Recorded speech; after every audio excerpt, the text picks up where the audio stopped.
தோனிக்கு இந்த வருஷம் ஐபிஎல் கடைசி சீசன் இல்ல, அடுத்த வருஷமும் விளையாடுவாரு.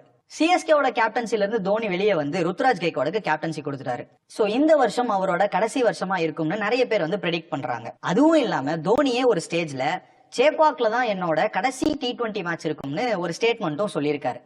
இந்த வருஷம் ஃபைனல்ஸும் சென்னையில தான் நடக்க போகுது. சோ ஒருவேளை சென்னை சூப்பர் கிங்ஸ் ஃபைனல்ஸ் வந்தாங்கன்னா சென்னையில ஃபைனல்ஸ் நடக்க போகுது.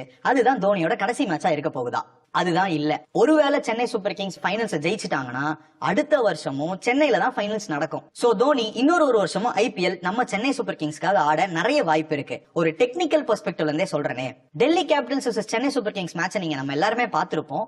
என்னதான் கடைசியில நம்ம தோத்தாலும் தோனி அடிச்ச ஒவ்வொரு ஷாட்டுமே பயங்கரமா இருந்துச்சு. ஒரு 2004ல இருந்த தோனியை திருப்பி பார்த்தோம் அப்படின்ற மாதிரி நிறைய கிரிக்கெட் விமர்சகர்கள் வந்து சொல்றாங்க. ஃபேன்ஸும் ரொம்ப என்ஜாய் பண்ணாங்க. அதுல ஒரு முக்கியமான விஷயம் என்னன்னா, தோனி அடிச்ச ஒவ்வொரு ஷாட்லயுமே ரொம்ப ஆர்த்தடாக்ஸா இருந்துச்சு. இது வரைக்கும் தோனி அப்படி ஆடி நம்ம யாருமே பார்த்தது கிடையாது. ஒருவேளை கேப்டன்சி பிரஷரும் இல்ல, சோ பேட்டிங்கை இம்ப்ரூவ் பண்ணலாம்னு சொல்லி தோனி இந்த வருஷமும் பேட்டிங்ல நல்லா பெர்ஃபார்ம் பண்ணி ஃபைனல்ஸ் வந்து ஜெயிச்சு சோ அடுத்த வருஷம் 2025 ஐபிஎல்ல சென்னை சூப்பர் கிங்ஸ்க்கு ஒரு பேட்ஸ்மேனா இருப்பாரு. இப்ப வேற இம்பாக்ட் பிளேயர் ரூல்லாம் இருக்காங்க.